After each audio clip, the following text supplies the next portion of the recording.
dishonest, attention seeking, sympathy searching, emotional, beggar, liar, ungrateful, depressed, and a slave are all ways that have been described since I created this channel. So I decided, after going through a difficult time, to come on here on YouTube and just share what I was going through. Nobody knew when I put my camera up a month ago, not even the person I share a bed with. Until today, I have never shared any of my videos. And after 4 days, I had 3 views. One of them was from my other channel, just to be sure that I was not blocked, and I let it go. Less than 2 weeks later, I had 1,000 subscribers and I was monetized. I did this because I felt like a melting pot. You know, when there's like a mountain about to erupt and you can feel all the shakes from the ground, you know that it's about to happen. And there is a way that you can avoid that melting pot to tip by just maybe opening a tunnel somewhere to avoid the big gush. That's exactly what happened to me. And my outlet was closed somehow, which is a different way I'll express it in the future. So I decided to share my heart out. I never came to say that I was a professional parent who had a parent coach, whatever you guys call yourselves nowadays.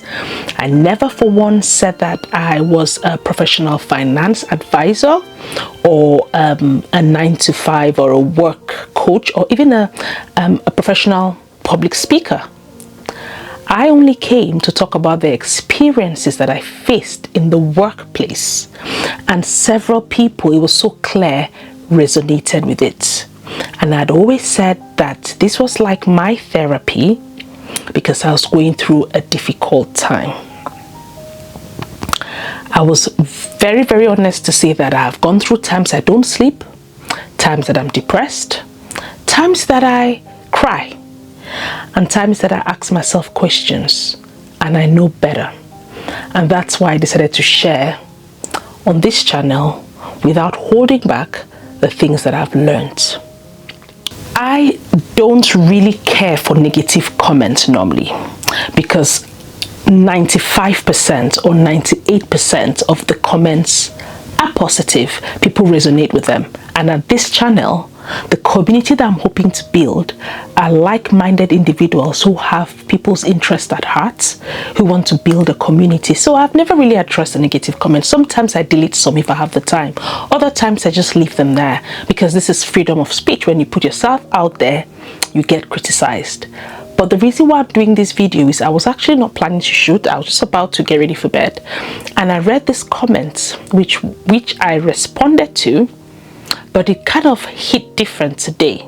And I'll tell you guys why. The person said, and I'm going to look for that comment and read it now, just so that I'm not out of context.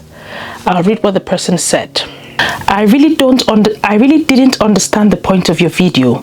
The content didn't make sense to it. I think you are depressed, and I suggest you urgently go and see your GP. I am concerned for you. I hope you get well soon and happy. Okay. That was the comment that set me off. And then somebody came underneath, and those two, I was about to say the same thing. Because this is common sense. Work-life balance is important. Everyone in the UK knows this. Now, I felt obliged to come and talk about this because it has to do with kids.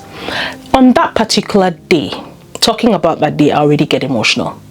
On that day, I had gone to my son's school and I witnessed what was beautiful. I witnessed the moments that most mothers maybe witness all the time. Lucky for you. What I want to address is the second person who said, we all know. Please, I'd love to hear from you. You sound like you know it all. You're an expert in this division and you're thriving like a parent. Please, can you open an outlet, a podcast, a channel, and share what it is, the tips like a parent that we need to know? I'd love to hear that. I really do. Because I was talking about my experience over the years from working hard and having kids and missing key times in their lives. I'd never ever for once thought that that was not common sense. That was me sharing my story. And the comment that you affirmed to, the person who made that comment, will be interesting, because the fact that you have the nerve or the audacity to label me as depressed, it just tells me in a few words exactly where not to go and get parenting tips from, because I can only imagine how you make your kids feel or what the words that you use for them. Let me just say this. I will keep saying that when you cannot see anything positive in the next person, we talk about community building. We talk about looking after our brothers and sisters, and they clearly are immigrants or Africans, and the person in question is an African. If you cannot show love to the next person, I can only guess that you don't have love to give. The main point that I made in that video is not the material things that we believe our kids want matters the most. I'm sure that if you're watching this video, especially when you are an immigrant, a first generation immigrant, we have this toxic fuel to succeed, because we've come from a place of underprivilege. We've come from a poverty mindset, and that's fine. Some of us do well, do more than well, they do amazing because of this drive. Now let's talk about our kids. Do you think that our kids have the same drive? Do you believe that they need to have the same mindset like us, not to be expressive? When you talk about knowing all like a parent, please share, because for me, the things that I've learned recently is, one, a lot of Africans that I know, mostly immigrants, save a lot of money, live in postcodes in areas that are prone to crime, but want to send their kids to private schools because of a status thing. Because a lot of us went to private schools. It's a different kettle of fish here.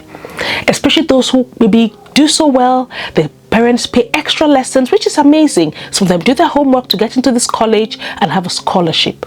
That's okay. But if you ask your kids, and we need to start asking our kids more, let them be self-starters.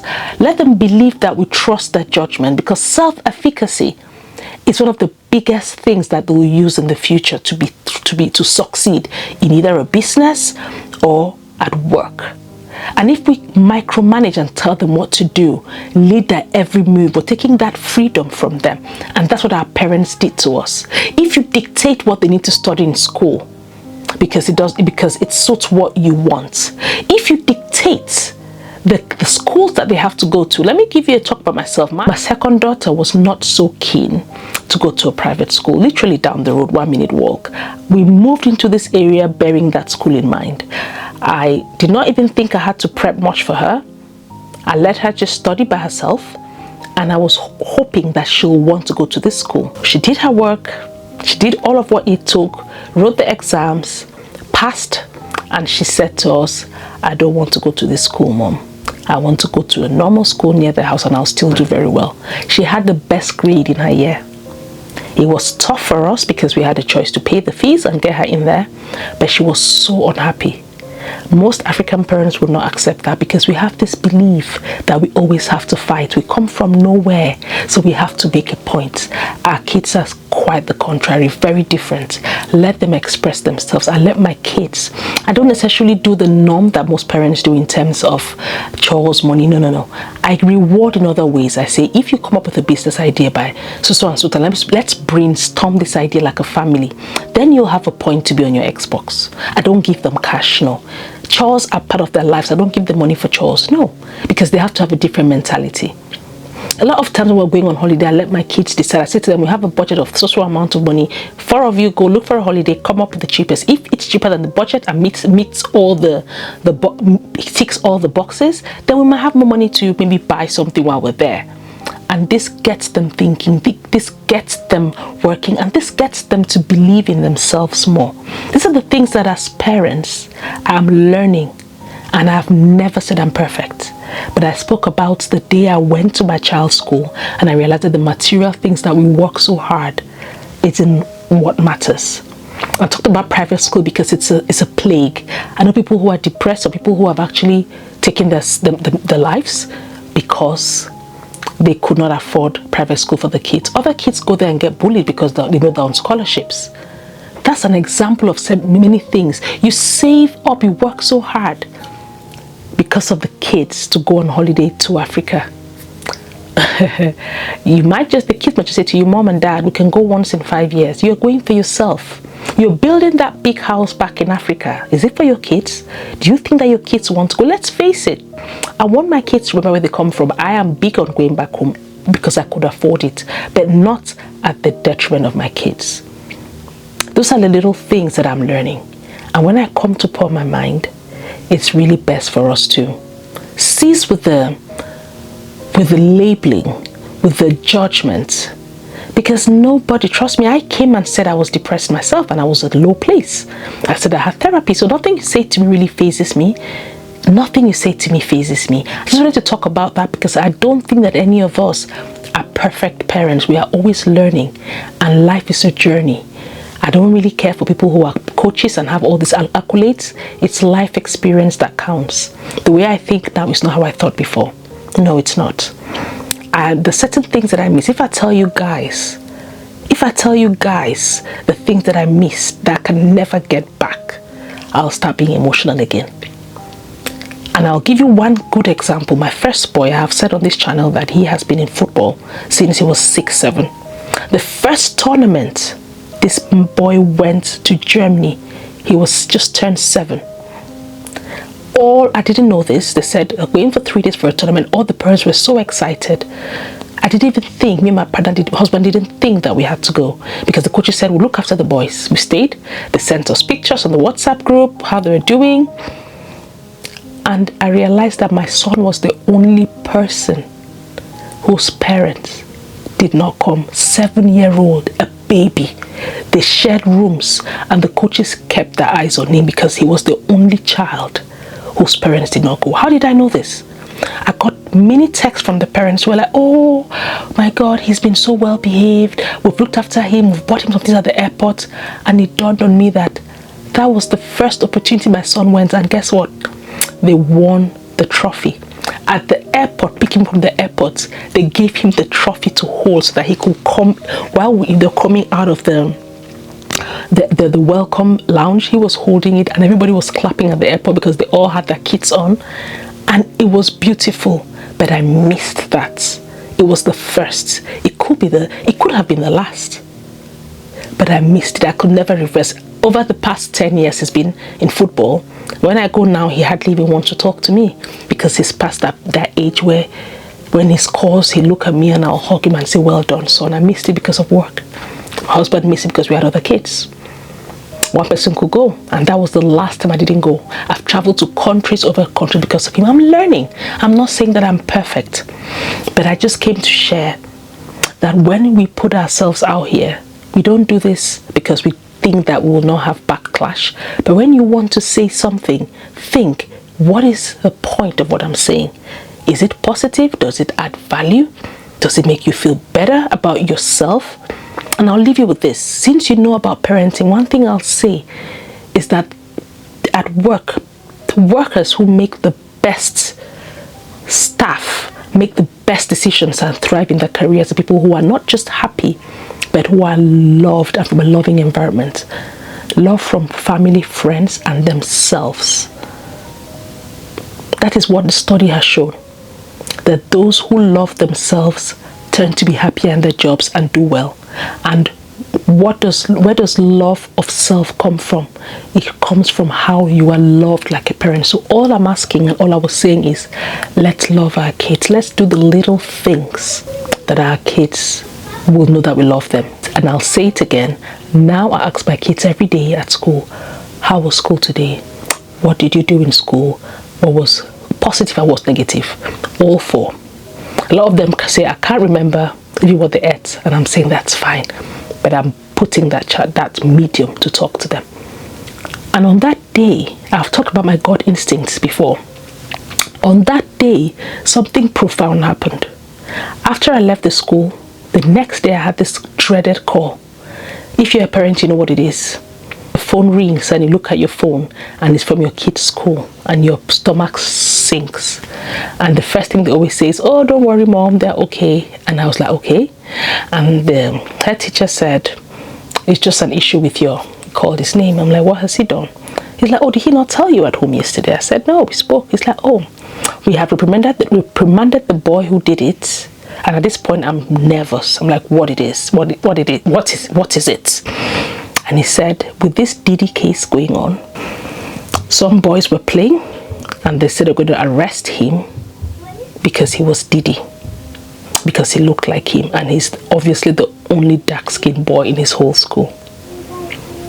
And somebody reported it. He did not see anything wrong with it. He said, we're just messing about. He did not even tell us, although I have one-to-one with him, how are you, how was school? He didn't. When he came home, I nicely sat him down and I said, that's unacceptable. And I remembered the video I did, and that was the day I did it, because I said, this boy is so harmless, so sweet, that he could easily be in a bad place and not tell us. So I'm learning to probe more, and a lot of our kids are introverts like that. So let's just pay more attention to that body language, what they're saying, make them to talk. If you're a parent, remember that the crime rate for black kids, especially black boys and African boys, is at an all-time high. Google the numbers, search the numbers and come back, and that tells you that we work so hard because we have this insatiable drive to succeed that comes in at any cost. So let's always remember that money is not the currency, it's love. Thank you very much if you've watched this video, and if this is the first time that you've seen one of my videos, my name is Lulu, this is my diaries, and I share stories. I'm here to give back on what I've learned, especially to parents, African immigrants, on many aspects.